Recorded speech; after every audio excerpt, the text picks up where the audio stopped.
ભવ્ય જન્મદિન નિમિત્તે ગ્રીન દિવસ તરીકે ઉજવી માલગઢ સહિત ડીસાસરમાં 15,000 વૃક્ષોનું રોપાણ કર્યું।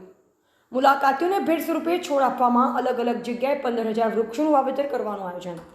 આજે ડીસાના ધારાસભ્ય પ્રવીણભાઈ માળીના જન્મદિનની અનોખી રીતે ઉજવણી કરાઈ। ડીસા પંથકમાં હરિયાળી ક્રાંતિ લાવવાના સંદેશ સાથે માલગઢ સહિત ડીસા શહેરમાં અંદાજે 15,000 વૃક્ષોનું વાવેતર કરી ગ્રીન દિવસ તરીકેની ઉજવણી કરાઈ।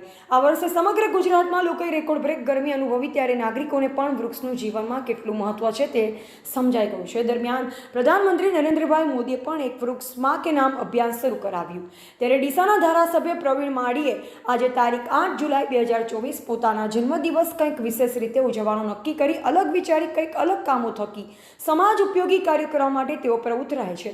તેઓએ તેમના જન્મદિને ડીસા સર્કિટ હાઉસ ખાતે બપોરે 12 થી 2 ના સમય દરમિયાન પ્રજાજનોને મળવા માટે શુભેચ્છા મુલાકાતનું આયોજન કર્યું, જેમાં મુલાકાતે આવનાર પ્રત્યેક મુલાકાતીઓને ભેટ સ્વરૂપે એક વૃક્ષ અર્પણ કરી વૃક્ષારોપણ માટે પ્રેરિત કરાયા। જ્યારે આજે આ દિવસને વિશેષ બનાવવા માટે અલગ અલગ જગ્યાઓમાં 15,000 જેટલા વૃક્ષોનું વાવેતર કરવાનું આયોજન કરવામાં આવ્યું, જેમાં માલગઢ આદર્શ હાઈસ્કૂલ પાસે દલિત સમાજની દીકરીઓના હસ્તે 8,000 જેટલા વૃક્ષોનું વાવેતર કરવામાં આવ્યું। તે જ રીતે ડીસા શહેરના ઓવરબ્રિજ નીચેના સ્થળે 4,000 વૃક્ષો સહિત નાનાજી દેશમુખ બાગમાં પણ વૃક્ષારોપણ કરવામાં આવશે। જ્યારે શહેરીજનોને પણ વૃક્ષોનું વિતરણ કરવા માટે ઠેર ઠેર આયોજન કરાયું, જેમાં સરદાર બાગ આગળ, business world shopping centre, overbridge નીચે તેમજ માર્કેટ યાર્ડમાં નિઃશુલ્ક મોટા રોપાઓનું વિતરણ કરી આજે વૃક્ષોનું વાવેતર કરવામાં આવ્યું।